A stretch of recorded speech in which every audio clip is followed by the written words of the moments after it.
Well, good afternoon, everyone. Hopefully you're enjoying working from home, or at least getting to attend a conference from home. My name is Kent Stanley. I'm the Vice President for University Advancement at Minnesota State University. We're just going to hold just for another about 1 minute, and I think Bob will be back joining us, and we'll get going with our session. I'm here. Do you need a proper introduction? I don't think so, Bob. I'm good. I'm actually going to narc on you to start. So I can offer you an improper introduction too.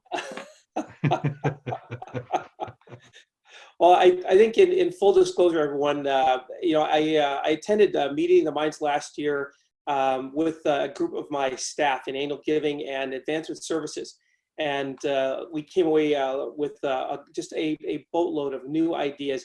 And Bob and I started some conversations, and actually then during the summer and fall, actually had Bob come to our campus as a consultant in his day job, largely because I wanted to invest in a very talented annual giving staff, and wanted to get them some opportunities to bounce annual giving ideas off someone who I very quickly learned really had more great ideas than anyone I dealt with in the last while. So that's kind of how this started. So if you hire Bob, he'll automatically ask you to then come and speak at the conference. And No, but I'd say that another way. I'd say Kent saw the holes in the conference and is here to address them.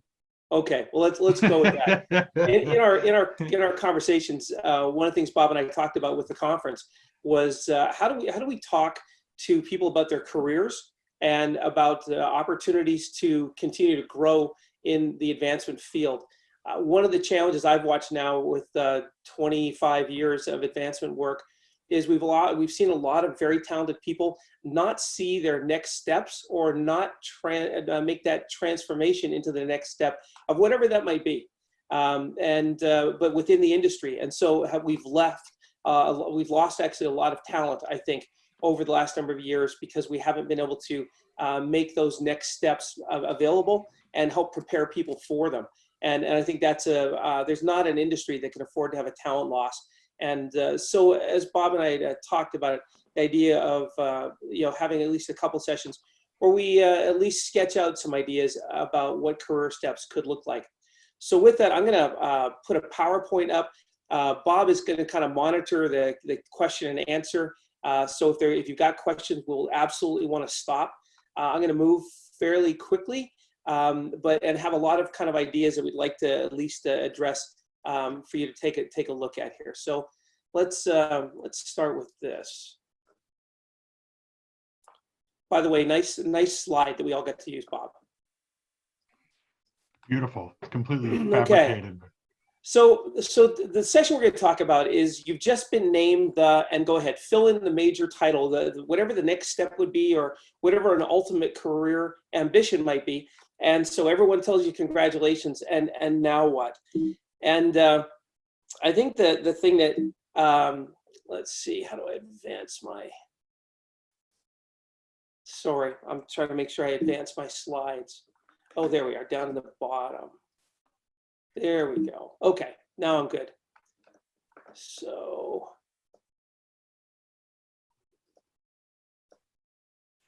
resume. There you go. Now it's moving. Awesome. Okay. So one of the things we've learned through research is that how people perform in their first 100 days on the job has a significant, oh, let me back up. I'm sorry, I did get one slide ahead. Jeepers. And we're only like 3 minutes in, Bob. This, you may have to walk me through. There we go. You oversold this. Oh, I did. So we're really going to talk about 9.5 ideas for you to think about, and 100 days, the first 100 days, is the first one of those 9.5.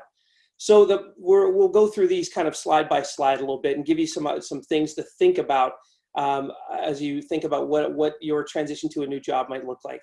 So again, first 100 days, you really are setting yourself up for the eventual runway you're going to have in this position.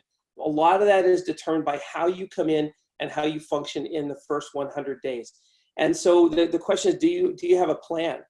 So I was thinking back to, I moved into the current role I'm in as Vice President for University Advancement at a public regional campus with about 15,000 students in southern Minnesota just about 4 years ago. And as I was preparing for this position, I actually reached out to 11 vice presidents who had similar jobs, who'd been in that job for 2 years or less.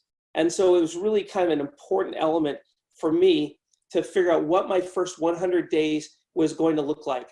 And so I reached out to these people who had just moved into these roles and asked a handful of questions, some very basic ones. What surprised you?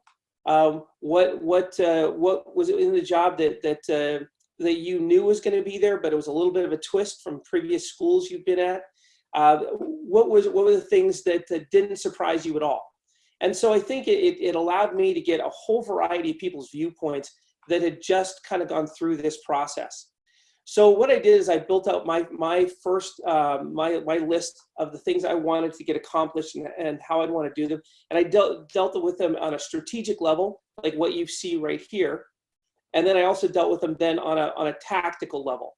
So I got into, okay, what is that first one on landscape assessment of the organization's cultural relationships?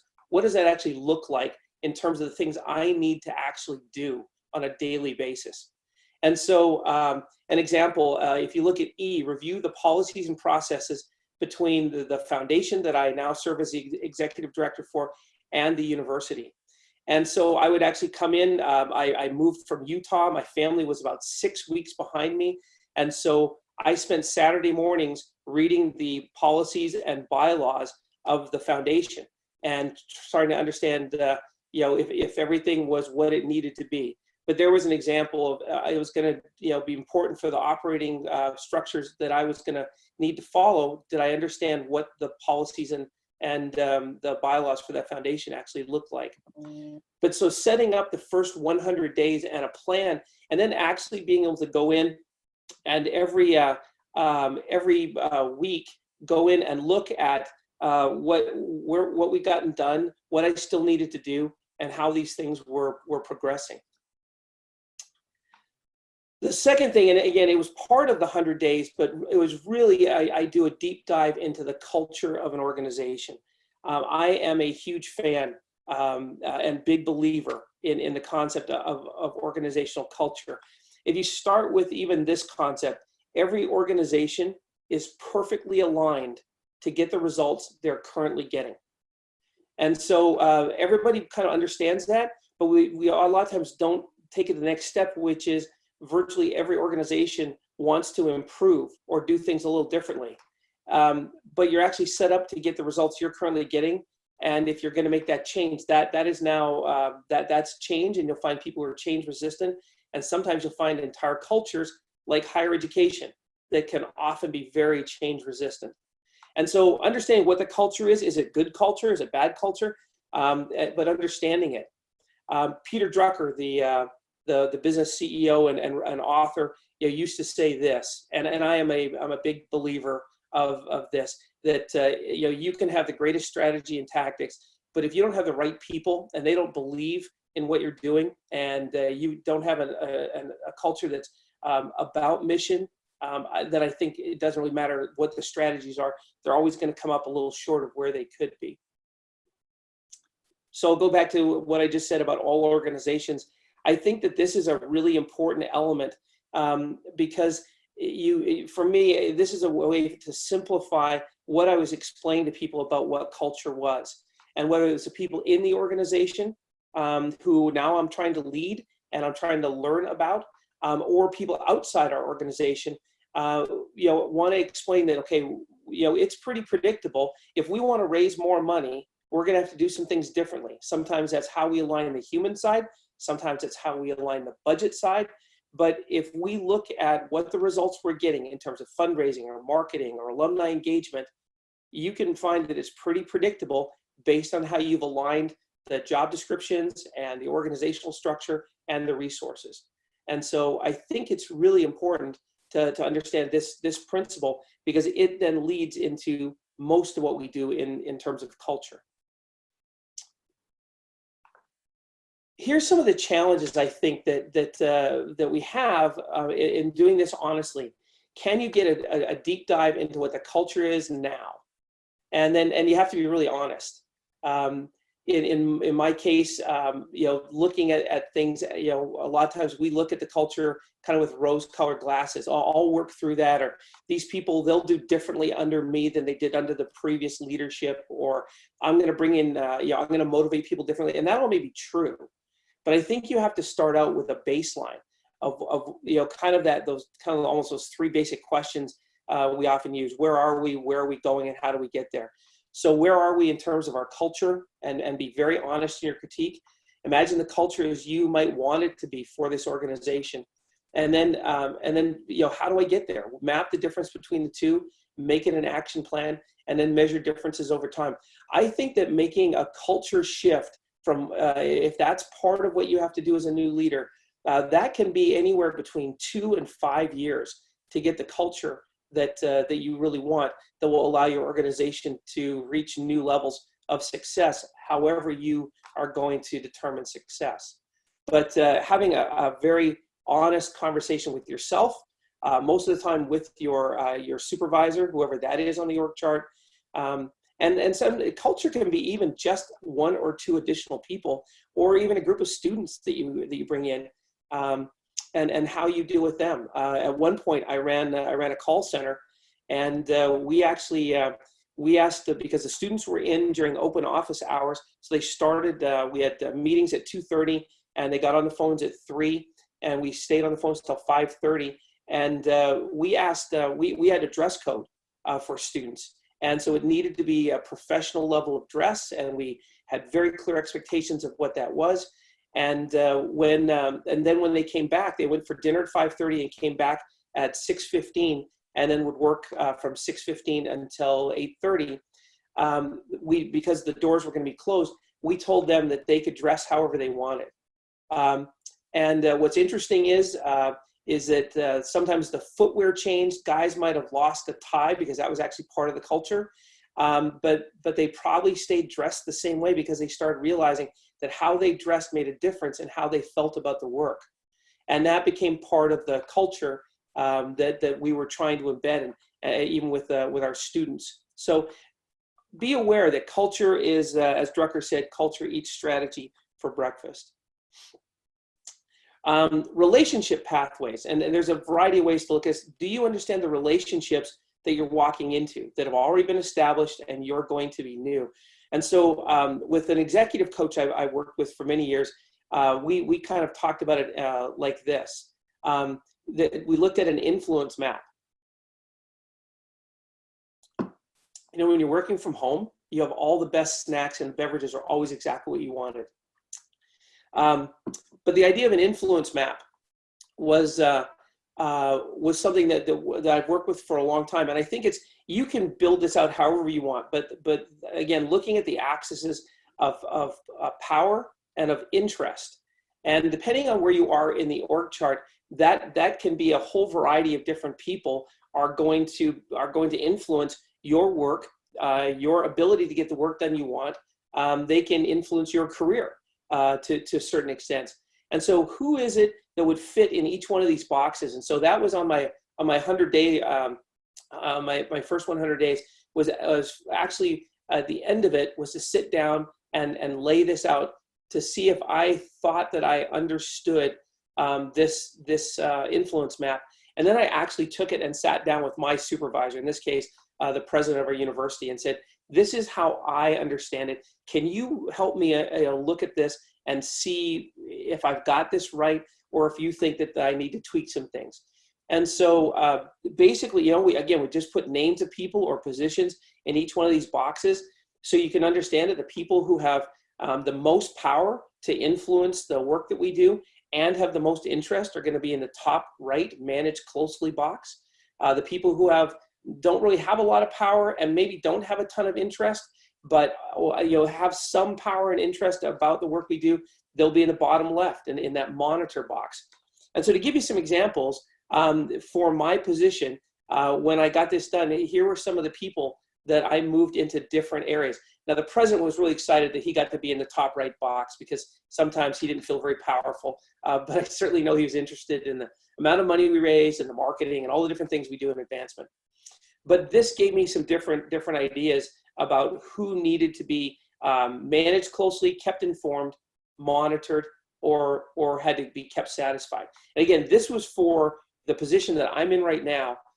It could change certainly for a job you're in, but the idea of being able to have some sort of template where you can kind of put people in, and whether you use circles or boxes, but to have an awareness of what the different relationships are and how they influence the work that you do. I'll give you an example. It's probably 2.5 years ago. I needed to get a group of staff from a variety of different colleges and parts of the campus to come together to work as our scholarship champions. We have a non-traditional way of doing donor financial aid or donor scholarships and how we give them out.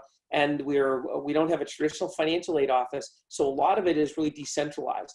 And so I really had to work with getting the deans and a couple of vice presidents to give me a champion out of their areas. And so these people got kind of tasked. Most of them were in academic advising or things like that. And now they're part of this champions group that we had to pull together. And most of the time they would have been in the bottom left area. But in the work that I was going to do and needed them for, they were probably actually in the top left at the beginning. And as they got more engaged, they actually moved into that top right square. And we ended up being able to do things we'd never done before. We won a National Case Award for the work we were able to do that changed how we were able to get donor dollars into the hands of students and became way, way more efficient. And so, sometimes these boxes, they're a little malleable depending on the work you're trying to do. So this isn't kind of a set it and forget it. I actually go back through this once a year and see what's changed. And I don't just take what I've got, I actually start completely over and work through. But so understanding the relationship pathways through your campus, through your boards, through the community, and understanding where those people would fit is, I think, a really important thing to do as you move into a new role. Personal beliefs. This can always be an interesting one. But I think it's important that you have an idea about what you believe. And I'd even challenge you that you have a statement. It can be a laundry list. It can be a couple paragraphs. I would recommend it's not a novella or even a novel. Like don't go that far. Nobody really wants to see all of that. But a lot of times, even in the interview process, or if you're in an organization and you're trying to move up, being able to sit down and clearly articulate your personal beliefs about the job you have, about the role, the mission, all of those kinds of things, and show the people that you've actually spent some time thinking about that. And so, again, whether you use it in the interview process or as you move into where you're managing larger numbers of people, being able to share a statement about what you believe about the work that you do is really, really important. Matter of fact, one of the attachments Bob has up for this session is actually my kind of laundry list about what I believe about management and leadership in the job that I do. And so again, it's just my thoughts on what I believe. But I think it's important that you have you're able to share some basic statements about that. My staff, they joke now, we actually have some of our own language, and a lot of it starts with things that they hear me say all the time. And so again, I'm a big laundry list kind of guy. You could probably do an hour on any one of those elements if they're things you believe deeply. But things like we are what the data says we are. Again, that gets back to my belief that we are people-focused but data-driven. You can't manage what you can't measure. Matter of fact, I've got some of these here. You can't manage what you can't measure, and if you can't measure it, why are you doing it? And so a lot of times I think we've heard the first part to that, but the second part I think then becomes kind of an action item. And then this next one, in a battle between a bear and alligator, the terrain determines the winner. That gets back a little bit to the relationship pathways. If you're going to get into some sort of territorial battle, what is actually the terrain? And are you the bear, the alligator? Because if you're the alligator and it's on land, this is not going to go well in terms of what this could be. Understand your swim lanes. I talk about this with our people a lot. And we like to be very, very collaborative. But at the end of the day, you can't have people only doing the things they want to do. There are things that still need to get done. So love the idea that people would be engaged, but you also have to understand what your swim lanes are. And what's really funny is everybody seems to understand, even some of our international employees and international students, as I've talked, everybody seems to have an idea about what a swim lane is. This is your path. And that's, I think, important. The last one, Sun Tzu in the book, The Art of War, said, if I teach you and you do not understand, it is my job to teach you again in a different way. If I teach you and you tell me you do understand, it is now solely your responsibility to perform. And so I share this with a lot of my staff early on, that I'm an old college and pro basketball coach. I love investing in people and helping us move forward in ways that both as individuals and as a team. But the worst thing that somebody can tell me is, as we're explaining what I want done or what we've agreed we want done, and you're explaining to somebody and they give you the, I've got it, like they're tired of being told what it is. I'm fine with that, but then you better have it. Because you're going to be held responsible. You told us you had it. And so that's a little bit of a culture thing. Can you create a culture where people are actually willing to not only listen and learn, but then also to make sure they know what's being asked of them, so that you don't end up having one of those Sun Tzu kind of moments with folks. Let's see. We're talking about beliefs, and I think it's really important to let people know how you feel about life and things outside work. For some people, sharing personal anecdotes and things is just not your style. Don't worry about it then. But what you do have to do is find other ways to make yourself very, very approachable. And people do not want to follow a robot. They don't want leadership that they think is uncaring, especially today. And if you think about where we are now, we're all working from homes and things like that. But people need to know about what you actually care about. So I would tell you, outside of work, I care about these folks and this place. So this is Lake Tahoe on the California-Nevada border. It's where we've been going as a family for my wife and I for 30 plus years of married life. My wife Holly is in the middle of the picture. My son Zach on the far right. My daughter Michaela in kind of the middle. And so these are the people that I work hard for on a daily basis. And if you work with me, you're going to know stories about all three of them, because I love and respect them, and they teach me things all the time. And so there's always little anecdotes that I'm willing to share based on my life experiences. I didn't grow up in the United States. I'm an immigrant. I have a green card. I've lived in and worked in a variety of places around the world. And so all of that comes to who I am. And so if you want to know about me, you're going to learn about the things I care about outside work, and you'll learn about things I care about at work, which is really kind of two elements: raising money to help more kids go to college every year, and investing in the lives and careers of the people I work with. So anybody who works around me is going to learn those things very, very quickly. Here's what I care about outside work. Here's what I care about inside work. And everything kind of stems from that. And thank you for the comments on my family. Yes, my kids got their mom's looks. That is a really good thing. All right, SWOT and gap analysis. I told you kind of a mantra is people-focused, data-driven. This is the data part of what you have to be able to do. Now, most of us have heard about SWOT analysis. Some of us have actually learned how to do them. I would tell you that I think learning how to do a good SWOT analysis is actually way harder than you'd first think. But I think it's something that really behooves most of us to be able to do in our jobs. And it's a great skill set to have, where you can actually offer, if there's an opportunity, hey, I can help run that. I've done a variety of these. And the bottom line is that they can be a little bit cumbersome, But there's a reason everybody knows what a SWOT analysis is, because they're actually a great way, just like going back and trying to understand what your culture is and kind of figure out where we are. And so you got the before and after. SWOT analysis does the same thing. And it's really interesting. If you're going to lead any organization, I think you have to have great data. You need to understand the industry and where you fit. You need to understand where you are and where you're trying to get to. And numbers, as my staff has heard so many times, we are what the data says we are. And so if we want to be a $25 million a year fundraising organization and we're at 12 million, what do we have to do differently? And what does the data tell us that are the opportunities for that? They'll also tell us what the threats are and the weaknesses. And sometimes we want to gloss that over. But I think it's important that you're able to do this kind of work.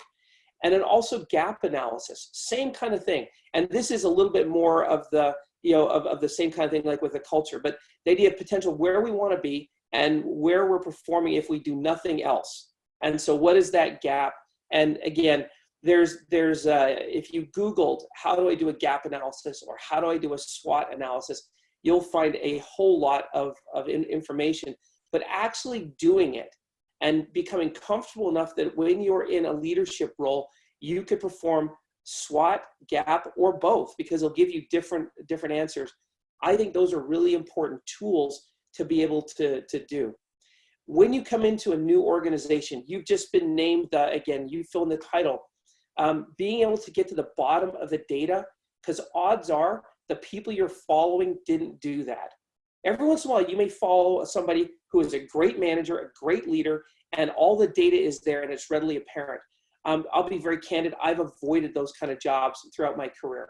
I've looked for positions that really were more opportunities to come in and to take an underperforming organization and make them better. I really did not want to ever follow Magic Johnson as the point guard of the Lakers.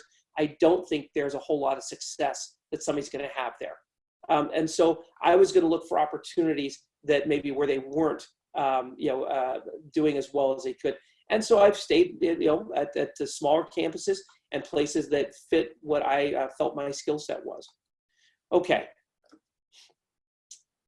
Focus on the work that makes a difference. And this sounds like such a no-brainer, but all work is not the same. And I think it's important. A friend of mine showed this to me a few years ago. And when you think about at the nexus of urgent and important, where we do work and where we should work are generally not the same thing. And so you think about, for you, and you think about where would you put yourself on this chart right now? Is it where we kind of work? Is it where we should work, or is it somewhere even different? I know with this group, that's kind of a rhetorical question, but I think it's important to understand. Okay, do you know where you would be on this chart? There's a lot of times that we have we do data. Sorry, let me back up there. That we do data that is not. We spend a lot of time running reports that fits in the nice to know category. It doesn't fit in the strategically important category.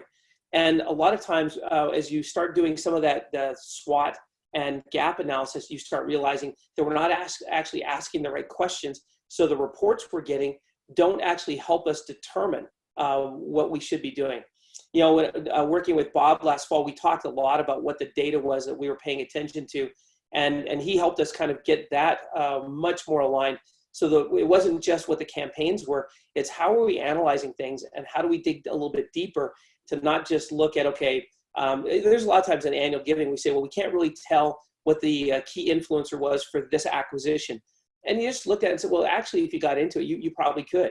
It's just, are you going to put the work in to understand the data at a deeper level?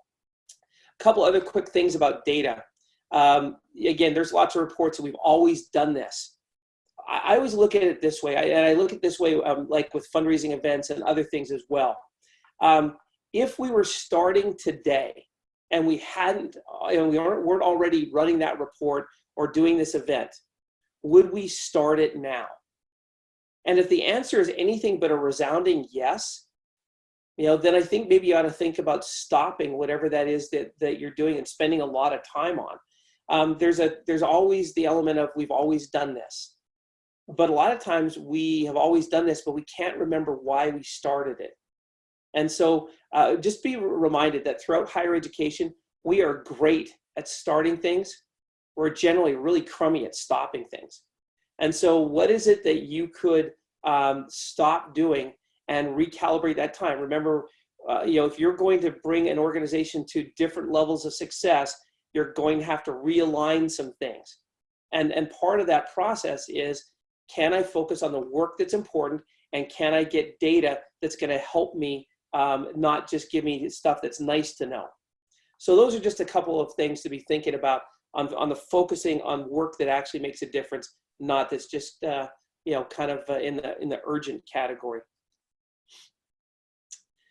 Manage or lead, and this is actually something Bob and I spent a lot of time talking about, because it's something I've spent a lot of time talking to just about anybody that I can talk to about it.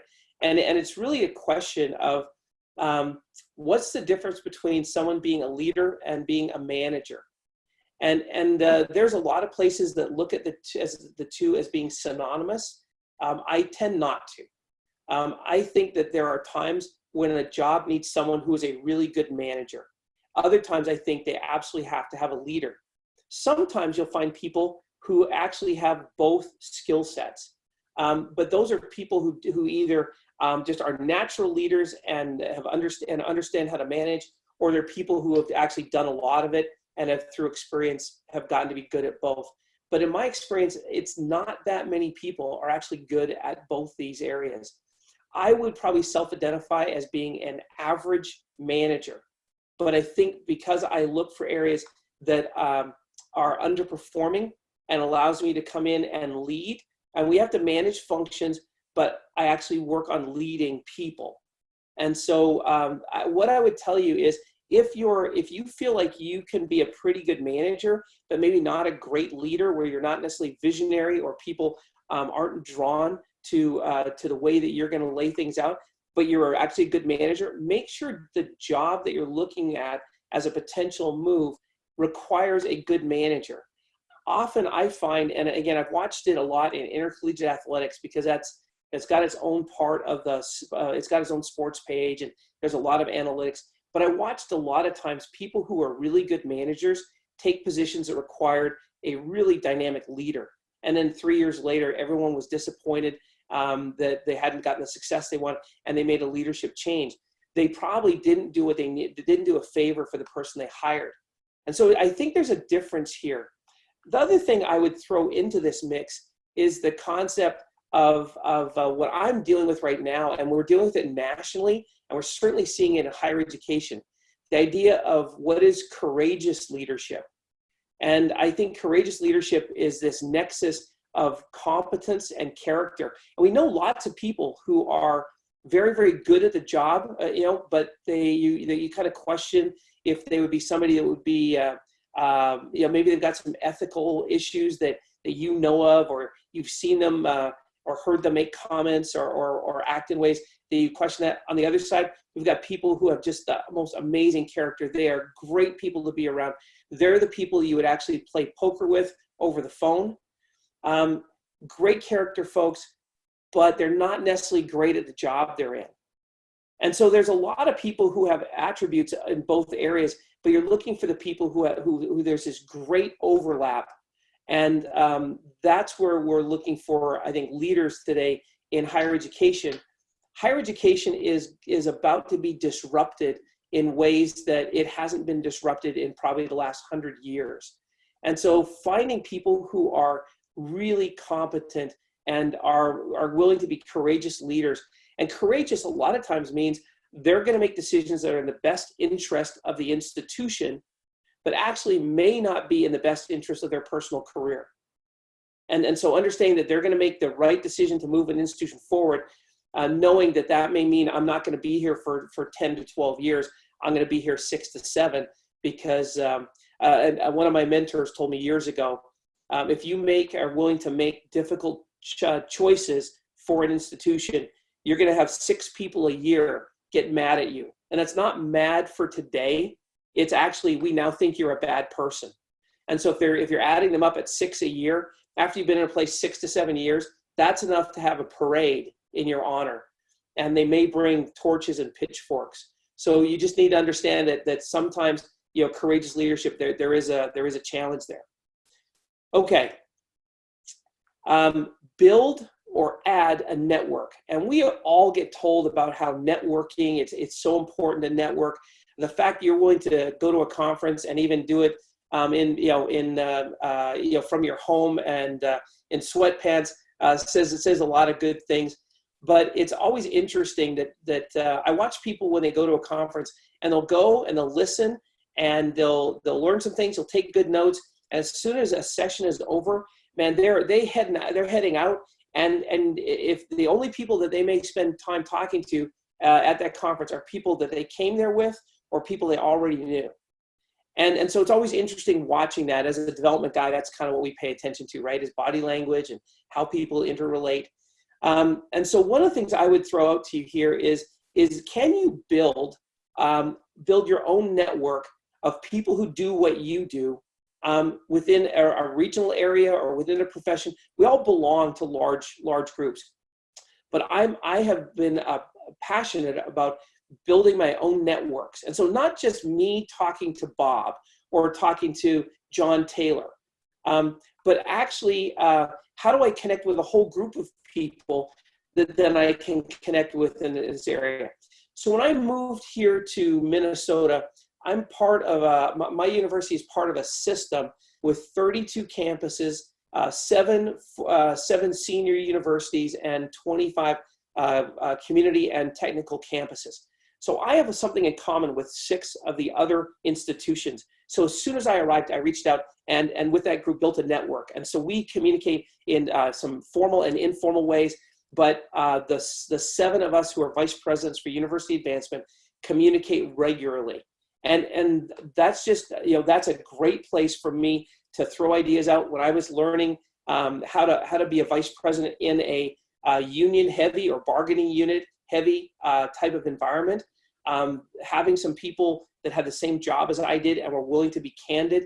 Again, that's why you don't do it over email.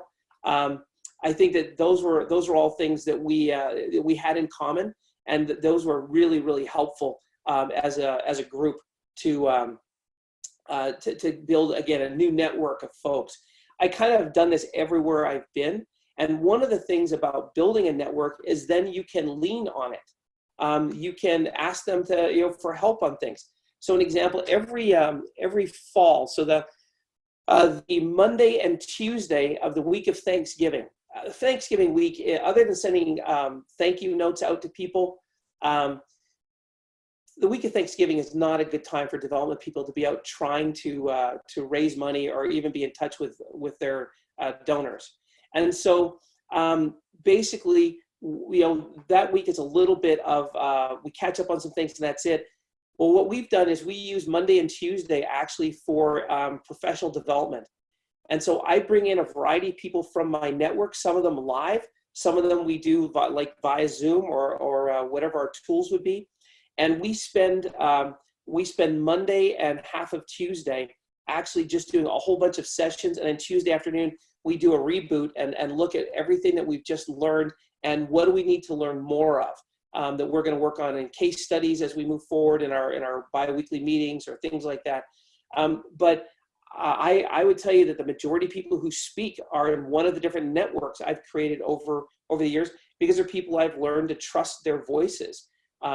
And so I think that it's not only good for you to have those kind of professional networks, but it's also really good that you can then expose them to your staff, and your staff gets to hear other voices than just your own.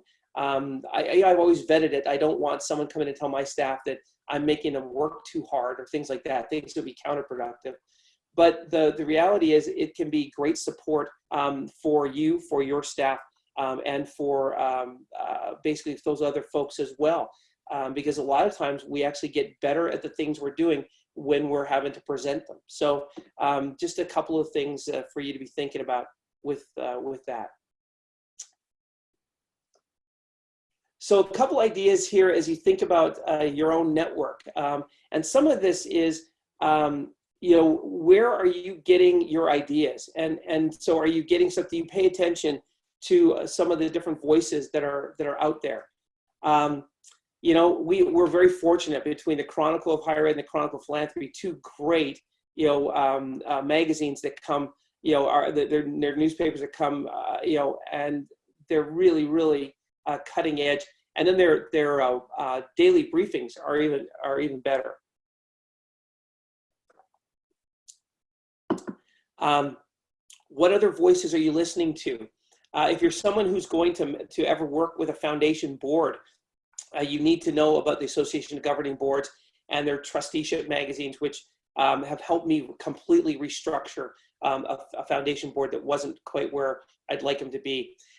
Paying attention to business. There's a lot of great magazines, but I would throw out that I think Harvard Business Review is among the best. But then there's just so many different places that you can get information from. And who is it that you're listening to? And are you working to enrich that on an ongoing basis? Our industry continues to evolve, and we keep getting new voices, but there's some very, very reliable ones that I think that we want to make sure that we're at least aware of, right? So I'm not sure how many of you would have seen it just here in the last year, or I guess it's now 18 months ago. Jason Lewis, who I think has one of the better LinkedIn voices in terms of with the work we do on the fundraising side, published this book on the war for fundraising talent that created a whole lot of conversations among vice presidents and senior directors of development in terms of how we manage our staffs. What are the organizations that you're looking at, and who are you involved with? I think that, again, these are networks for you that can help you learn, help you teach people that you're responsible for. They're great support.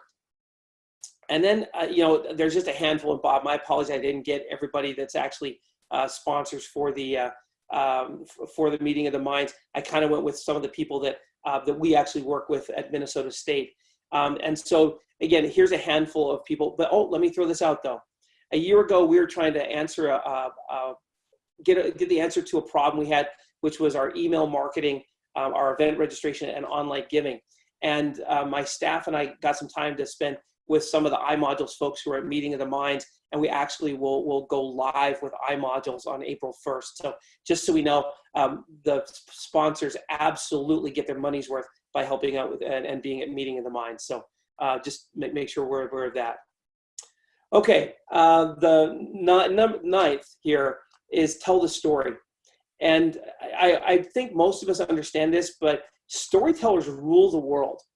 If you have a great story and it's told really well in a fashion that we refer to as sticky, that people remember, it's amazing the power you can have to advance your organization or even your own career. And so I think it's really important that you're able to fairly concisely tell your story. And that's important on a couple levels. One, it's important on the interview side as you're trying to get to a job. But I think it's also important as you're building trust with your staff and then building trust outside your staff. In that first 100 days, what are the stories you would want your staff and the people you work with, your donors, anybody you're in contact with in those relationship pathways, what stories do you want them to hear, coming from you? So for me, I always start with, I grew up in a logging, mining, and mill town in northern British Columbia. My parents, my dad was a first-generation immigrant to Canada. My mom was second generation. And my dad was in the forest industry, so was a logger for much of his career. And so I'm one of 6 kids in my family. I'm the one who got to go to college. And so I, as a first-generation college graduate, I've always been very, very, felt very, very blessed that was my path. And so, listening to that and then understanding what I've told you about my personal beliefs, why I do what I do at work. I'm passionate about raising money to help one more kid go to college, because at one point that kid was me. Without scholarship help, there was no way that I was going to get a chance to go to college. And so that's a very quick story, but again, what are those elevator stories? But one of the things I'd like you to also remember is that you need to learn the stories of your institution, but as quickly as possible, when you get that new job, learn to tell some stories of your own people. So just quickly, this is actually a new campaign that we launched. We launched at Christmas, and now we're going to, because everybody's gone, we'll relaunch in the fall. But it's really about how do we tell the stories of young or recent alumni that we want to tell a story to our current students. It's really a retention marketing piece to remind students that these people got to where they are from right where you are now. So they got there from here. But the story about this really is, I was at a conference, and I saw something like this at a conference.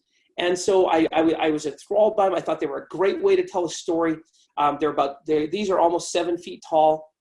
So and you can put them anywhere. You can light them up. They're kind of cool. But as I reached out to the vendor, I started realizing to get done what I wanted to get done was going to cost about $9,000 to $10,000 per unit, and I wanted to do 6 to 7 of them. And so that just was going to be outrageous. But when I got back to campus, I brought a group of people together as I was trying to explain and help our people understand collaboration. And I put a group of people in a room who didn't normally all get in a room. We have the campus sign shop guy who actually works then out of our printing services area. I realized was really an incredible artist.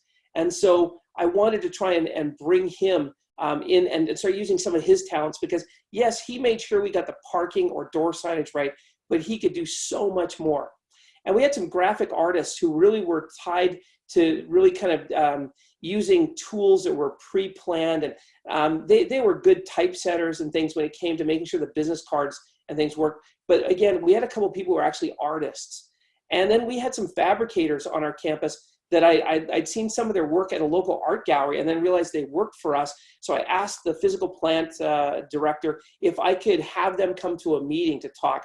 And then I brought our writers in and our head storyteller, our senior director of marketing, and put them in a room, and I showed them kind of what I was looking at that I'd seen at this conference, and then said, so let's think about, could we do this? And then I left the room and said, I'll check back with the senior director later that day. And so they bounced these ideas around, and because they all realized that it was an open conversation, that within 2 days they had early sketches, and they came back, and so just one of the things that's really cool about what you're looking at is they actually are identical on both sides. It's a really cool way this works, but so you can see the image of the alums in each one, whether you're coming at it or going away from it. And so it's a really cool concept of the way the pictures work. And then you've got the print and stuff on both sides. And so we were able to do each of these for about $1,700 a piece. So we've actually done 7, and then we're going to roll them out, and we're going to start putting them in shopping malls. And I thought I'd put it at the Minneapolis-St. Paul airport, but they kind of want about $100,000 on a 6-month basis. I think that's not what I want to do. But the bottom line is that our staff took an idea that I brought in, and this is what they created. So we've actually nominated these for a CASE award tied to our marketing campaign for student retention. But most importantly, I get to tell a great story because we have a great product.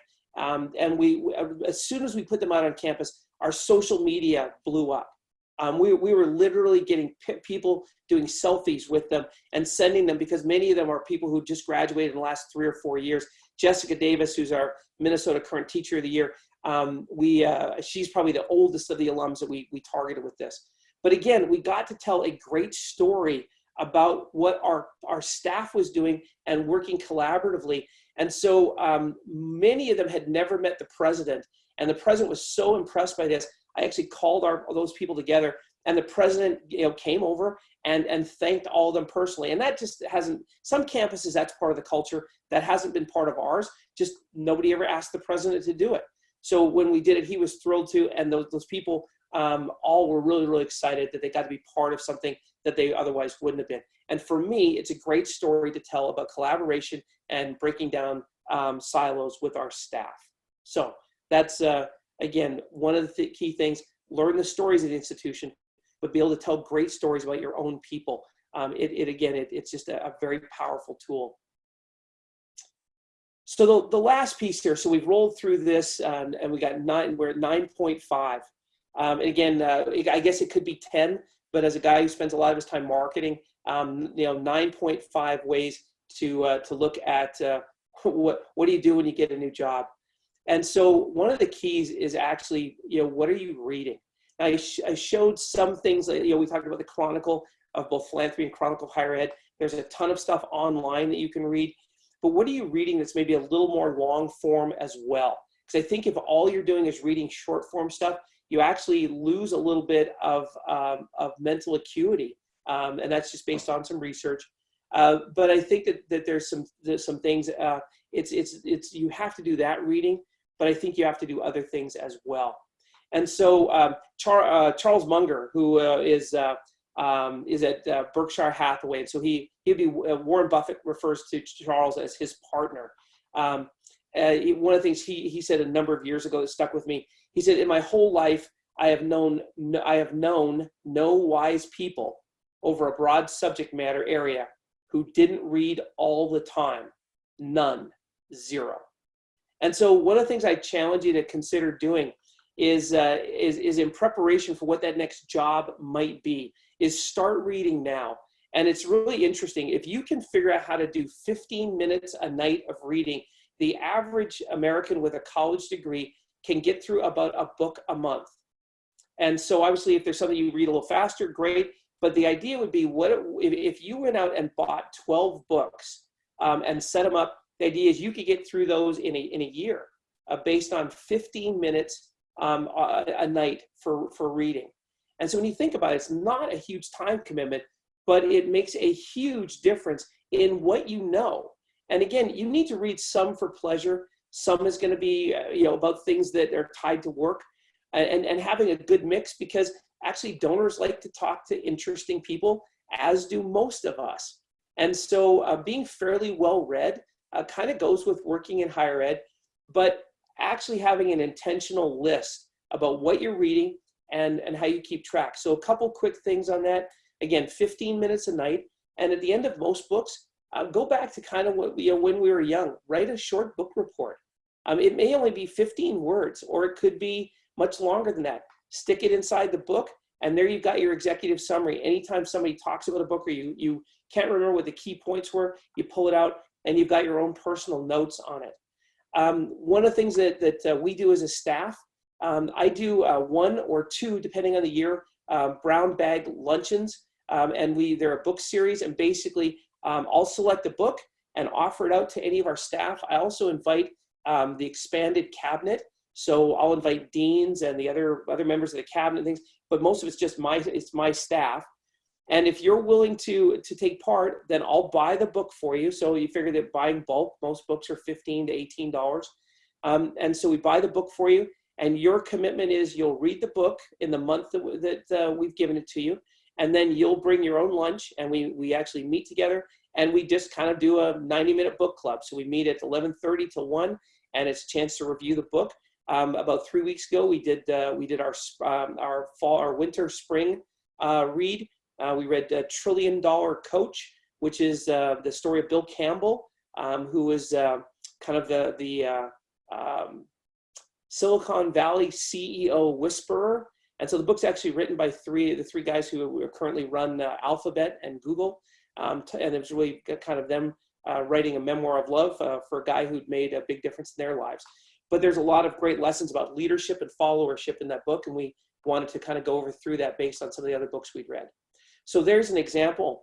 I've also given Bob my current professional reading list, so I keep track. And so the one I've shared is actually really the last 10 years. So as you expect, there's maybe 120 or so books on there. But I've broken it down into some, what I'm reading right now, which is actually a book on Ulysses S. Grant. I live, as somebody who didn't grow up in the United States, I really like reading the stories of U.S. presidents.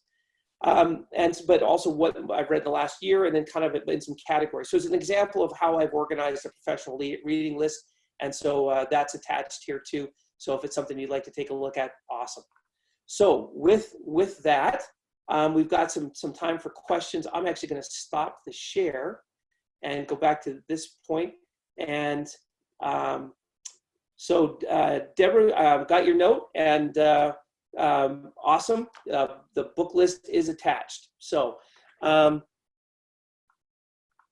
a question from Mark. So less than 2 weeks before our office went totally remote due to COVID, I was asked to take on a temporary assignment managing a team of 11 development assistants. As this is only an interim assignment, which of these key tools do you recommend I focus most of my time on? Great question. So the first thing I would tell you is I understand it's an interim assignment. A whole lot of us started off by getting interim assignments in something, and it ended up we really liked what we got a chance to do, and somebody liked the work we did as well. So I would, while I understand it's interim, what I would always look at it is, what if I was going to be here long term? And so what's the investment? Now, knowing that you only can get some things done for a short period of time. I would probably, if I was going to focus on anything, I would probably, because you probably don't have time to instill culture or the 100 days kind of plan. I would probably focus on the kind of the management and lead, and probably I would probably ask kind of a simple series of questions that I use kind of on an ongoing basis. What can I do to help you be better at your job? What can I stop us doing that maybe interferes with your job? And where are you trying to get to that I might be able to help you? And so I think if you go in and you start off just by talking to people about how you can help them, because a lot of times when you get a new boss, the first thing we're worried about is, okay, what's this person going to make me do I don't want to do? And what are they going to stop me from doing? So I think going and talking to those people and really kind of learning from that point, that'll give you at least a little bit of an understanding about the culture. And you can do all that remotely. And then I think from there, I think, figuring out, are there ways that you can actually, respectfully answer those questions for them? Can you get resources to them? And sometimes those resources are very, very simple things that that can be easy for you to attain and get for them. The one other thing, Mark, I would wonder about, and I don't know if I would do this on a short-term basis, but I would probably devise a way to make sure you understand what's the work that they're getting done. What are they trying to do, and what are they getting done? There's a whole variety of tools called quick sheets. As we move to working remotely, I have my entire staff now doing quick sheets every Friday. And it's a one page. It should take you no longer than 15 minutes. Sometimes it can make everybody feel like, just another thing I got to do for a boss. But really what you're trying to do is help them. And when they start realizing what you're asking them to fill out, you can, I think you can sell it to folks in the terms of, I need to understand what you're doing and what are the challenges and opportunities so that I can actually help get you the resources you need. I can make sure that we're all aligned in the work that we're doing. And if there's overlaps, part of your job as a supervisor, Mark, is to be that a kind of traffic control. And sometimes you can have people who are overlapping. This is on donor, why we have project management systems and things like that. So there's a variety of tools. You can probably Google quick sheets and get some templates there. If you can't find what you like, feel free to email me. Happy to share what we're using in university advancement as well.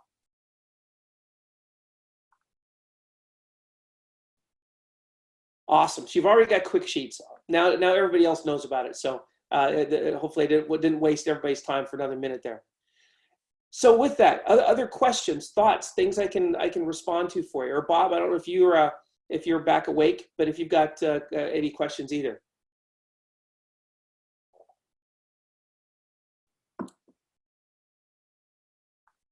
Okay. Well, that was the time frame that I had was trying to work under. I know that I planned for more Q&A kind of stuff if we were going to be together. So what I'll do, I'll just hang on here for about another minute. If you've got any other questions, let's put them up and we'll get a chance to respond to them. Otherwise, I've given you some extra time today, and that's always a good thing to get back if we can get a little bit of extra time. So again, thanks for joining us with Meeting of the Minds.